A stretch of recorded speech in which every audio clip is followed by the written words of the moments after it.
Hey, this is Pastor Nick Gillespie from the Grace Baptist Church. Thank you for tuning in to our Bible study series on the Gospels. I hope you enjoy it. I hope it's an encouragement. I'll see you at the end of the video. Amen. All right, we've been going through... Clay, would you mind doing me a favor? Give me a black screen. Thank you. You just one click on to do it there.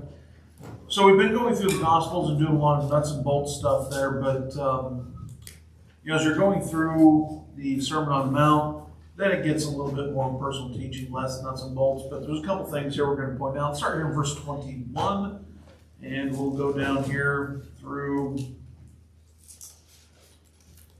I don't know, we'll see if we can get down to verse 32 today. And going to be fun. Say where we are. Matthew 5, 21. And hopefully we're preaching to the choir tonight. And if not, Dave's not required. he's not going to like that statement when I get to the Bible study. Sorry. All right, let's start here in verse 21. You have heard that was said by them of old time, thou shalt not kill, and whosoever shall kill shall be in danger of the judgment. Of course, that's one of the 10 Commandments, Exodus chapter 20. If you want to go look over there, look at verse 22. But I say unto you that whosoever is angry with his brother without cause shall be in danger of the judgment. Now, what we're seeing here again is we're talking about the heart. We're talking about stepping it up. However, if you hate somebody, if you're angry with somebody, you're going to face judgment. And I hate to keep repeating this, but as you read through Matthew, it's just something you have to be cognizant of. The fact that if we're angry with our brother, we don't face judgment. Right? So what this is talking about? It's talking about getting the millennium. And whosoever shall say to his brother, Raca, shall be in danger of the council. That's a 2,000-year-old insult. But whosoever shall say, thou fool, shall be in danger of hellfire. During the millennium, and one of these days I think I may do a study on it, may have to, but it's not a lot there. It's just, Jesus ruling with an iron fist to the point where you can verbally assault somebody, thou fool, and be in danger of dying. So, again, that's not something we face. That's not, you don't... And again, I remember reading through this as a kid and being worried about, hellfire, but just not understanding the stuff. Therefore, if thou bring thy gift to the altar, and thou rememberest that thy brother hath aught against thee. And again, here is something where I think it applies here. It does apply here as well. Matter of fact, it does. But look at verse 24. Leave there thy gift before the altar. So notice here, if thy rememberest that thy brother hath aught against thee, I'm supposed to go to him if he has a problem.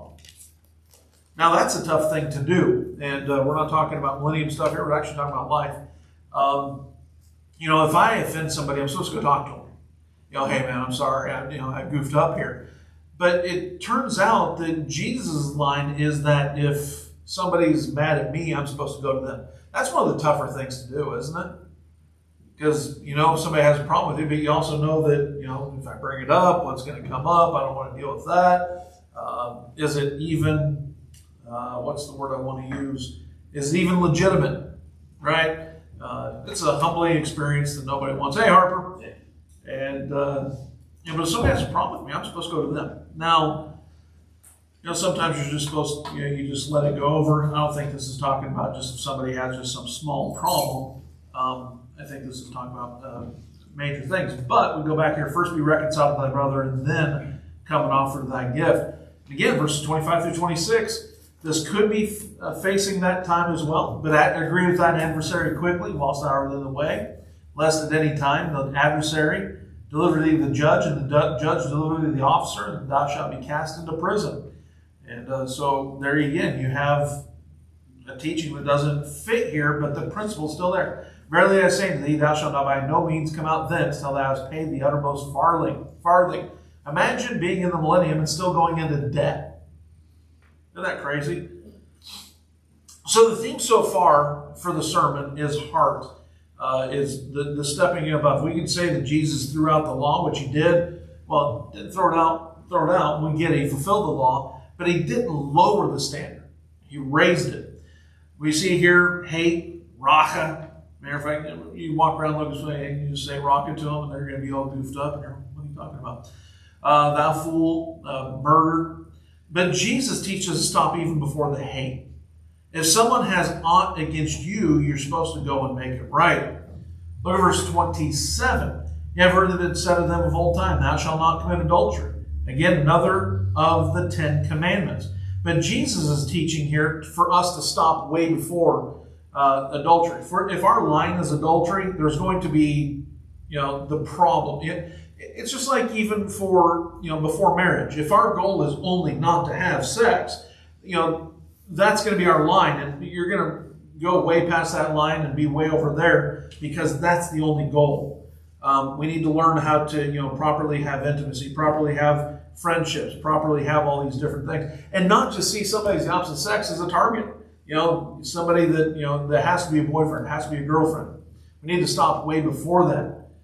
But look at verse 28. But I say unto you that whosoever looketh on a woman to lust after her hath committed adultery with her already in his heart. See, the looking isn't the sin. It isn't that, looking for purpose. If you see something, that's not a problem. But it's when it starts going into the mind. It's the dwelling. It's the stopping.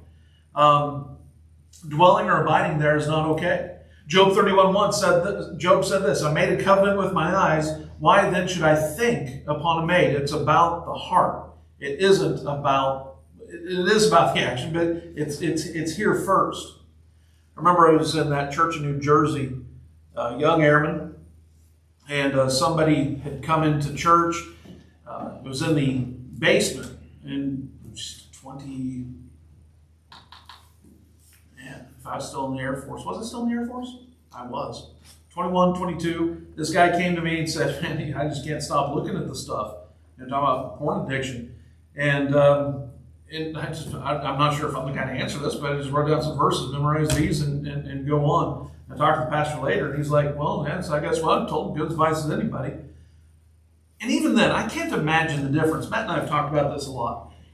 Of what, basic curiosity for a boy would bring you 30, 40 years ago to what it is now. I can't imagine growing up with a phone. Can't imagine it. The kind of determination that it takes to stay clean and pure with the phone in your hand. It's a tough life, or not a tough life, but it's a tough go. But I encourage you on it. You led Matt Clement to the Lord, right? Yeah, and then he's living out in Tennessee now, serving the Lord. Since then, he's had, 5 kids? And in church and all that. I want to claim that I had maybe 5% to do with that, but mostly Matt. Almost all Matt. But he came to me once, we're talking about some girl at work while we're in Chicago. He's like, yeah, hey, you see her? No, but I've seen my wife. And he even brought it up later as like, you said something that kind of changed how I think. And that was it. I'm not going to comment and talk about somebody else when, you got my wife right there. It's kind of like, you guys all realize that celebrities are real people, right? You play that game where you have some sort of, hall pass with somebody you'll never meet. You realize that person's still real, right? And you realize your spouse then, I make fun of Lisa all the time. There's certain actors that she likes. And so, and if that actor comes up, I see why you want to watch this movie. And she has never said anything like that, just, but then she's gotten down to where she shoots it back at me sometimes. So it's fun. But I want to talk the rest of our time tonight actually about this topic. I don't think America will be completely destroyed as in war until the Great Tribulation. I believe Jeremiah 15:51 teaches that America will be. We won't be here for it, so we don't have to worry about that, right? But it's definitely going down a path that will get us there. I don't know about you. I don't want to talk about it. I did not watch a minute of that debacle last night. Don't care to talk about it. All of that. But the thing that amazes me is how many people they're willing to vote for anything or anybody as long as they can keep the right to slaughter unborn children. That's the only thing that matters. And I believe in body autonomy. I 100% do. Matter of fact, let me tell you how far my body autonomy goes. you remember growing up and hearing about Jack Kevorkian? I saw that news as a young kid in elementary school. And I'm like, well, if they want to kill themselves, let them do it. This guy's providing a service. Even at that time, in my opinion, it hasn't changed much. My body, my choice. If I want to take some experimental drug for some odd, stupid reason, have at it. You know, experimental something or other. But that ends when there's another body involved. You know, if there's another body inside, that's not your body.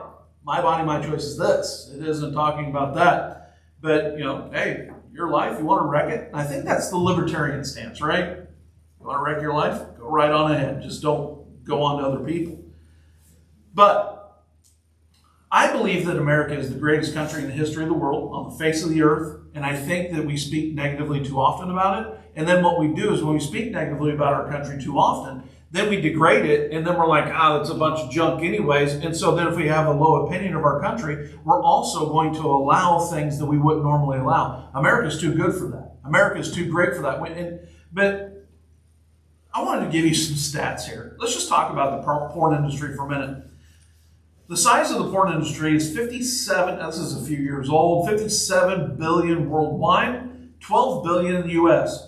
Porn revenue is larger than all the combined revenues of professional football, baseball, and basketball franchises. Think about that. U.S. porn revenue exceeds the combined revenues of ABC, CBS, and NBC at $6.2 billion. I don't even want to say this out loud. Matter of fact, the kind that involves people under 18 generates $3 billion annually. And yeah, it's very gross. But imagine what we could do for that, you know, if that kind, you know, we talk about, somebody's building a church. Imagine what, you know, some elaborate, you know, built church building. Imagine what could be done for the cause of Christ if we weren't building this large building. Well, how about the $12 billion a year we spend on porn every year as a country? Imagine where that could do for people. But no, let's get on churches' cases who do things for people. At a 2003 meeting of American Academy of Matrimony Lawyers, 2/3 of the 350 divorce lawyers who attended said the internet played a significant role in the divorces in the past year. That was 2003. I could not find any statistics newer. But back then, do you remember what the internet was like in 2003? Clay, do you remember what the internet was like in 2003? No. When you were born? 2007. 2007? I knew you weren't born yet. I was just giving you our time here. A lot slower than it is. Yeah. Get a phone call and shuts off. Yeah. Hey, well, they send you a disc with the internet on it, like, you know, once a month. And but in 2003, imagine that 2/3 of divorces that these people asked about said that the internet played a significant role. It can only have gotten worse. Now, I always tell you, I'm an open book on some of this stuff. You know, I have tried to pass on to you not principles, but warnings. You know, when we were raising our kids, we didn't have any idea what a cell phone could do. You know, now you know. There's no excuse. And we've all tried. All parents try. Well, you know, you can't use it after 9. And as soon as you get them on, they're creeping past 9:15, 9:30. You know, you can't go on this app, you can't go on that app. And then, you know, come to find out that app's being used. I'm not even going to look up to ask because I know that's just the way it is. But let me just talk to the teens. What we're trying to do is trying to protect you for your future. P.A. Sorek said this: our civilization has become so preoccupied with sex that it oozes out of every pore of American life.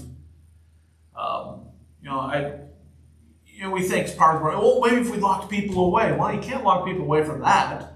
You know, the child stuff, yeah, you better and you should. Matter of fact, Jesus said tie something around their neck and throw them in the ocean. But you can't look at a list of the people that are sexual predators in the area and not come to the conclusion that something's wrong.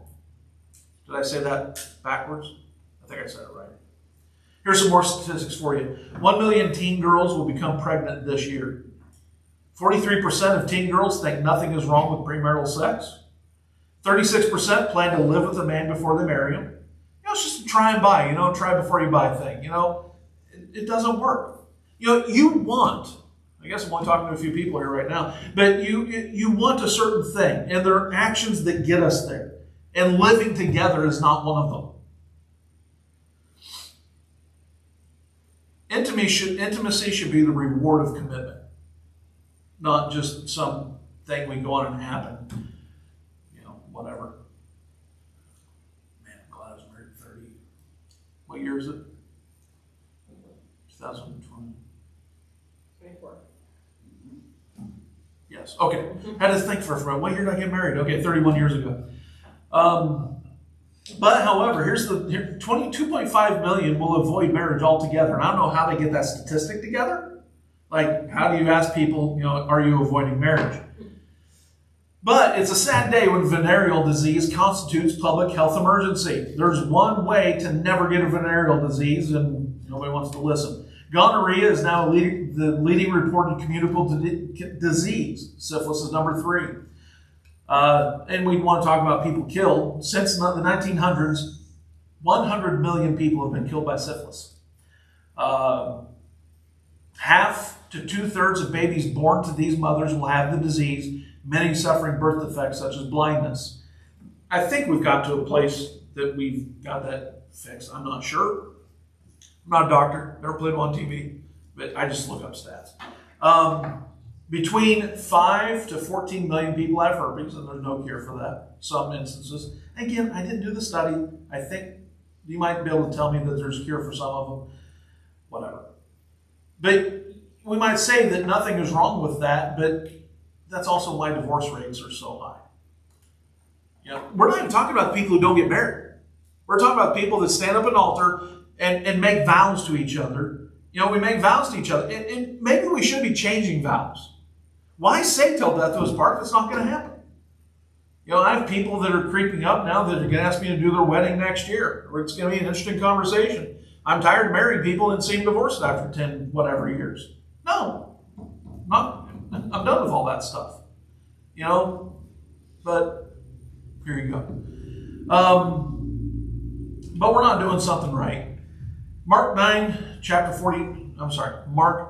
9, verse 42 says, "And whosoever shall offend one of these little ones that believe in me is better for him that a millstone were hanged about his neck and he were cast into the sea." Matthew 18 repeats it. But I want to make a couple points here if you don't mind. First off, adultery is always wrong. It damages individuals, families, churches, societies. How serious is it? Are we still in Matthew chapter 5? Let's go over there and look at verse 29. And again, this is one of those ones you look at and you read and it's like, well, this doesn't make sense. But again, in context, you're applying a truth that belongs to a different time. "And if thy right eye offend thee, pluck it out and cast it from thee." Jesus is not advocating for anybody to pluck their eye out in this age. In the millennium, it might be a good idea. "And cast it from thee, for it is profitable for thee that one of thy members should perish, and not that thy whole body should be cast into hell." Verse 30, "And if thy right hand offend thee, cut it off, and cast it from thee. For it is profitable for thee that one of thy members should perish, and not that thy whole body should be cast into hell." But again, you have the problem. It's not the hand, it's not the eye, it's the heart.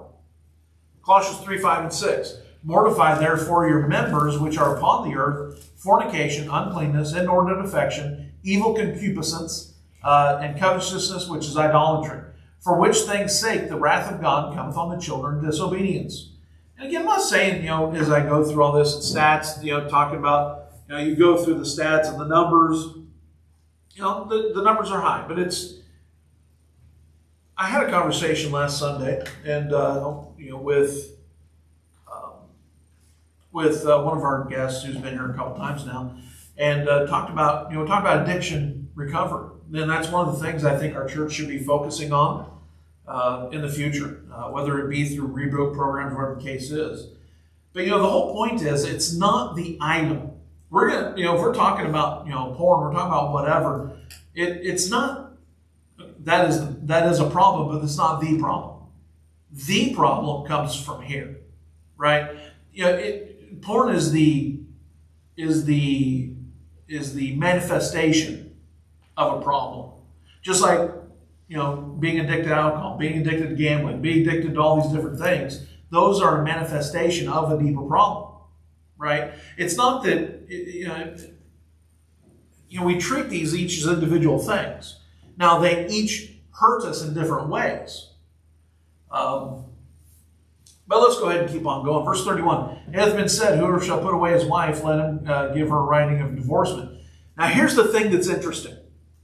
This is in the context of everything we're talking about the millennium. It's easy to stop and say, be 100% on anything with divorce. And you go to verse 31, but now you see it in context, you wonder, well, the other ones I can't use that way. Now can I use verse 31 that way? Deuteronomy 24 is what gives this. Give writing of divorce. Matthew 19, though, verse 3, the Pharisees also came and tempted him, saying unto him, is it lawful for a man to put away his wife for every cause? And he answered and said to them, have you not read that he which made them at the beginning made them male and female? And he said, for this cause shall a man leave his father and mother, and shall cleave to his wife, and they twain shall be one flesh. Wherefore they are no more twain, but one flesh. What therefore God hath joined together, let not man put asunder. They say to him, why did Moses then command to give a writing of divorcement and put her away? And he said to them, Moses, because of the hardness of their hearts, suffered you to put away your wives, but from the beginning it was not so. And I say to you, whosoever shall put away his wife, except to be for fornication. Now, that is a key word there, because we talk about if somebody, is being adulterous in a marriage, but that's not what that says. It says fornication, which is different than adultery. However, fornication is kind of like an umbrella term, and it's actually something I've been trying to figure out. I'd like to have a definitive line on this, because fornication would be before marriage, and so that to me would be speaking of a betrothal period. And then that's why you have a long betrothal period. That's why, if there's anything going on that shouldn't be, and then that would be something to break it off. But it doesn't say anything about adultery. It says it's something about fornication. As the disciple said, if the case of any man be so with his wife, it is not good to marry. And that's not the point that Jesus was trying to get across. But that's what they took for him. Remember, God divorced Israel and Jeremiah, but for the purpose of hopefully getting it back. A great illustration for marriage, and it really is any relationship that you have. Matter of fact, it's not marriage, but I'm going to use Matt. I'm going to use you for a minute, if you don't mind. We have been working together for, you say it's 24 years? 26. There you go. And and by the way, this I think is true for anybody in this room. But I'm going to use Matt as an example. Matt could leave, I could leave, whatever the case is. But, it's like when a woodworker, matter of fact, Chris, I don't know, I own a woodworking company of sorts. Hasn't been a lot of output lately. But did you know I didn't know how to make a board until Chris told me how to make a board? Gluing the stuff together, that should seem simple. But did you know when you glue a joint, that joint is actually stronger if it's glued and clamped properly, stronger than the wood around it? And I learned that so many times that, I'd test some, because if glue's sitting out, to me, it's not as good. And so I'd clamp something together as a test, and I would throw it down, break it, try to figure out how to break it. And it does not break down the glue line. It breaks outside of that. And but with that, we glue ourselves together. And that's why I think, part of, you go to a church, you commit to it, and you just stick it out. To me, that's what you do. Because you know what? There's still those splinters. You choose to be stuck together. And let's say, that's why I'm using my example. I don't want to use, none of us want to use a marital example. But, Matt or I, one of us, has, some sort of flair and leaves. But, my life is forever attached to Matt, whether you like that or not. We could be in different locations, right? And this goes for a lot of us. Chris, I could use Joe, I could use you. But what we do is we separate and we think that there's going to be a clean break, and there never is. Never. And again, and I feel like I need to back up. You're speaking in generalities too.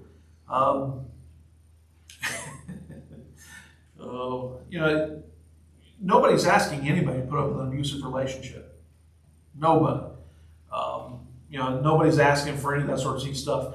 But you get mud mixed up, and remember we used to play the Play-Doh and mix it together. Imagine picking out all the different. You get mixed red and yellow together, and you start rubbing them together. Now let's pick out the red and the yellow and put them back in the same container it came out of. You can't do it. Malachi chapter 2, verses 14 through 16. Yet ye say, wherefore? Because the Lord hath been witness between thee and thy wife and thy youth, against whom thou hast dealt treacherously. And so that's the whole point. We can talk about divorce, but we really need to talk about relationships. Matter of fact, we're going to do that Sunday. It's going to be a good time. You ought to be here for it. Yet is she thy companion and the wife of thy covenant. And did not he make one? Yet hath he the residue of spirit. And wherefore one, that he might seek a godly seed. Therefore take heed to your spirit, and let none deal treacherously against the wife of his youth. For the Lord, the God of Israel, saith that he hateth putting away. For one covereth violence with his garment, saith the Lord of hosts. Therefore take heed to your spirit, that ye deal not treacherously. And so in the relationship, I'm not going to have enough time to finish this one, but that's okay. In the relationship, we're not supposed to deal with each other treacherously. Ever. But look here in Matthew chapter 5, let's pick it up verse 32. But I say to you that whosoever shall put away his wife, save for the cause of fornication, cause the third to commit adultery, and whosoever shall marry her that is divorced committeth adultery. Now, here's what I can't figure out. So if you get divorced, you get remarried, does that mean that you are now committing adultery the rest of your life? I just don't think that's the case. And they're saying, well, it's adultery at first, and then it ceases to be, and people try to excuse it. And I think the answer is we're talking about a millennium teaching here. Nobody's advocating for anything, but I think that's what's being taught. We have other places in Scripture to cover that stuff, but I do not think you can use verse 32 for that. All right, let's finish up in 1 Corinthians chapter 7, shall we? Let's go over there. And we'll go on time. So, if there's any confusion as to millennium teaching, marriage, divorce, remarriage, or anything of that nature, with us, we've always had graciousness with all of it. We will continue to do so. Things happen in life. And so when those things happen, we just want to make sure we're a support for people that those things happen to. And again, we're not, nobody's ever getting on anybody's case who's been divorced or anything of that nature. What we're trying to do is trying to speak to my ultimate goal in having a Bible study like this is so that somebody who's not married but wants to get married one day will think about the divorce aspect. Okay, what do I do to make sure that doesn't happen? If it's way down there, what steps lead there? And then go a different direction. It seems to me not to be rocket science. But what we do is we just go ahead and keep on going down the path. We keep doing the things that lead to divorce and then wondering why the divorce happens. And, Let's go to 1 Corinthians 7, we'll read verses 1 through 16. We'll have some fun over here. Now remember, Paul said, hey, this whole thing I'm teaching here is not by commandment. But watch this. Now concerning things whereof you wrote unto me is good for a man not to touch a woman. Pretty plain. Matter of fact, but the NIV says it's good for a man not to marry. Nevertheless, to avoid fornication, let every man have his own wife, and let every woman have her own husband. Which is interesting because if the NIV says it's good for a man not to marry, then fornication is the reason you get married so that you don't do it. However, it's good for a man not to touch a woman, nevertheless to avoid fornication. So that's in context. Look at verse 3. Let the husband render unto the wife due benevolence, and likewise the wife also unto the husband. So both are supposed to be... There's a couple lies that they teach you. I'm not sure who this teaching's for. There's a couple lies that they teach you. There's more to everything than hormones. A guy's hormones peak at this certain age, a woman's hormones peak. There's more to intimacy than hormones, right? So I'm wasting all my best years not being married. No, that's not how it works. Okay, because there's part of me that thought that when I was a kid, And luckily I got married at the right time. But I'm just telling you. I'm just telling you here that's not how it works. You know what I was told so often? Well, if you wait till marriage, you only sleep with one person, then you're going to later in life, you're going to be wondering what it was like with other people. No, thank you. People are idiots. But anyways, whatever. Let the husband render unto the wife due benevolence, and likewise also the wife unto the husband. And you can go ahead and just learn from that. Read it. It's plain there. Look at verses 4. The wife hath not power over her own body, but the husband. Now, that's generally where we stop, right? But look at the second one. Likewise also the husband hath not power of his own body, but the wife. And one thing that we learn throughout life, you hear things, you counsel, whatever the case is not everything always matches. And so, but what you have to figure it out, you use the verse, you got to figure things out. Look here at verse 5. Defraud ye not one the other. That's not talking to the man, it's not talking to the woman. Defraud not the other person, except to be consent for a time, that you may give yourselves to fasting and prayer, and come together again, that Satan tempt you not for incontinency. And so you see there, I mean, this is, you want to avoid down there.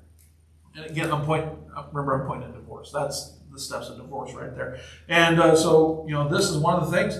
And then you have Satan tempting you because, no good man wants to be tempted, right? No good woman wants to be tempted either. Now look at verse 6, and then, but I speak by permission, not of commandment. But yet it's in the scripture, so I don't know how to take that verse. Verse 7, for I would that all men were even as myself, but every man hath this proper gift of God. One after this manner, and another after that. I only understand one way to live on this. I know that there are differences. I know that there are people that just do not care about that sort of thing. Fine. But here's the thing that you have to come to realize. Not everybody wants the same thing. To me, it doesn't make sense that somebody is growing up and doesn't want a successful marriage. But there are people out there that just don't want it. And that's okay. But don't throw away the rest of your life because of that. But if they can contain, I need to go back to verse 8. I say therefore to them, married and widows, it is good for them if they abide even as I. So you'd be better. But if they cannot contain, let them marry. So even Paul saying, hey, listen, they die, remarry. For it's better to marry than to burn. Does that seem like the kind of advice that you would give somebody? That's what Paul says. And to the unmarried I command, yet not I, but the Lord, let not the wife depart from her husband, but if she depart, let her remain unmarried. And notice there, but if she depart, Paul says, hey, listen, things happen. Let her remain unmarried, or be reconciled to her husband, and let not the husband put away his wife. So even Paul said, hey, listen, things happen. But to the rest speak I, not the Lord. If any brother hath a wife that believeth not, and she be pleased to dwell with him, let him not put her away. And the woman which hath an husband that believeth not, and if he be pleased to dwell with her, let her not leave him. And again, we're not supposed to be married to people, and we're not supposed to marry people who aren't saved. We already know that. But what if in the marriage all of a sudden somebody gets saved, the other one doesn't? What are you supposed to do? You're supposed to work it out. You're supposed to be a Christian, right? But again, and if they leave, is still a statement. And the woman which hath an husband that believeth, we already read that. But look at verse 14. For the unbelieving husband is sanctified by the wife, and the unbelieving wife is sanctified by the husband. Else their children be unclean, but now they are holy. And man, I think the implication there is talking about rapture. I do. I think there's a higher likelihood of salvation. I just do. I don't think God's lowering the bar for salvation, but I think that there's something there. But if the unbelieving depart, let them depart. A brother or sister is not under bondage in such cases, but God hath called us to peace. See that there? God has called us to peace. So once it happens, you know what? We're peaceful. For what knowest thou, O wife, whether thou shalt save thy husband, or how knowest thou, O man, whether thou shalt save thy wife? And you all know the illustration I've used many times that, you know, there was Sylvia who went to church here. You know, her husband got saved because she stuck it out and went to church, and we were able to. Chris, was that you and me? Went over there, got to win with the Lord, and that man's in heaven now. Somebody that, if you were to ask before, you would never think is getting saved. All right, any questions? You're not going to ask questions on this one, are you? All right.